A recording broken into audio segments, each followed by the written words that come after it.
Joining me now is Jon Huntsman, of course, the former ambassador to China, and perfect to weigh in on this discussion. Also, former presidential hopeful. Governor Huntsman, thank you so much for coming. Thanks, Sarah. Good to be with you.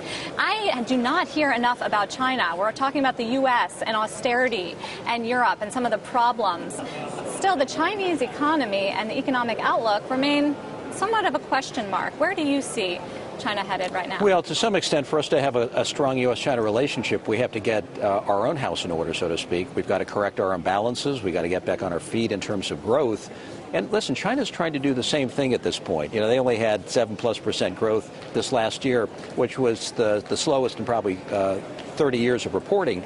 So they've got imbalances they have to deal with. They've got a shadow banking system that is really unaccounted for the most part, in terms of lacking transparency and regulatory oversight. So we're both working on our respective domestic issues. They've also got to pursue economic reform and opening up. Absolutely. As they promised to do. What sense of the new leadership do you have in this regard?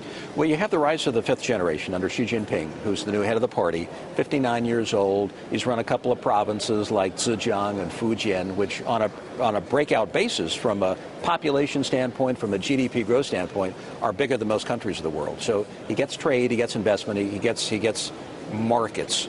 So he's now taking over for the next 10 years. He's got a team around him who are, you know, some of whom are pretty like-minded.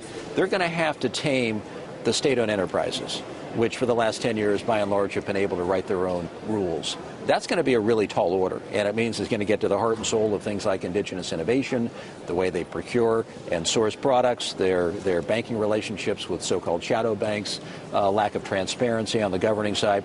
Much to be done, but in order for the marketplace to function in China and for us to really up our game in terms of our bilateral trade, they're going to have to tweak some aspects of their domestic economy. What about us and tweaking our relationship with China? Is the U.S. following the right goal? Are we putting enough emphasis on this important relationship? It is the relationship of the 21st century. So if you conclude that, you then back into where we are today. And I would say we're woefully behind in terms of where we need to be from a policy standpoint, from a bureaucracy preparation standpoint, members of Congress who are spending more time understanding the relationship. We need all of the above. What about Jack Lew, who, as Treasury Secretary, has already gone there? Jack is good. He's a very competent hand. Some say he lacks the State Department will have to do there. But here's the deal. So the U.S.-China relationship has generally run better when we've had a large goal in front of us that brings us together in terms of our shared interests. Because we have differing interests. We always will. You have to manage that part. We came together in the 70s and held together through the 70s, 80s, and much of the 90s because of the threat from the Soviet Union. And then throughout the 90s, we pretty much had a goal called China's membership in the WTO. Each side had to give and take a little bit, negotiate a major document that represented economic reform for them.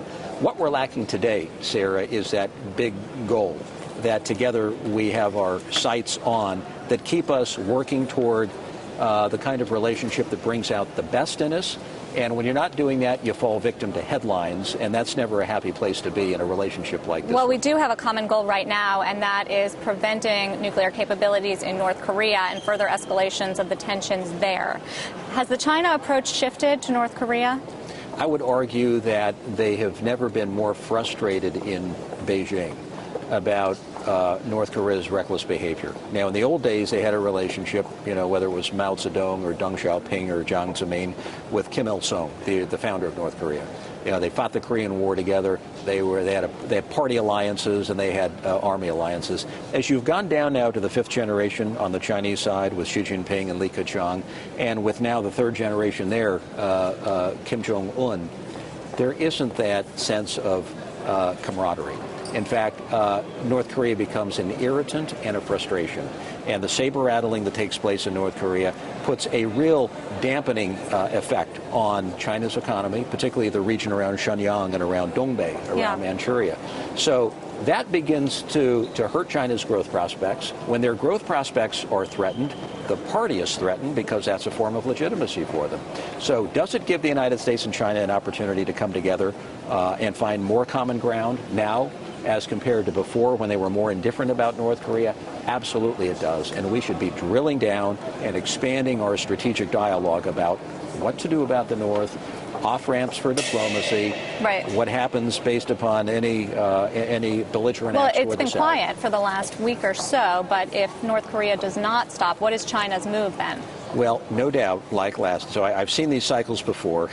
I've lived through one 2.5, 3 years ago under Kim Jong-un's father. It was predictable. They'd ratchet up the rhetoric. It sounded like, the wheels were coming off the bus, and then they would take it back down again. China 2 to 3 years ago really delivered some hard-hitting back-channel messages to the North. They're an ally. They fund them with cash and with raw materials. No doubt there are some very serious back-channel conversations occurring today. The difference is in Kim Jong-un, he's never been in power before. And so predicting how he is going to de-escalate the situation is a big question mark.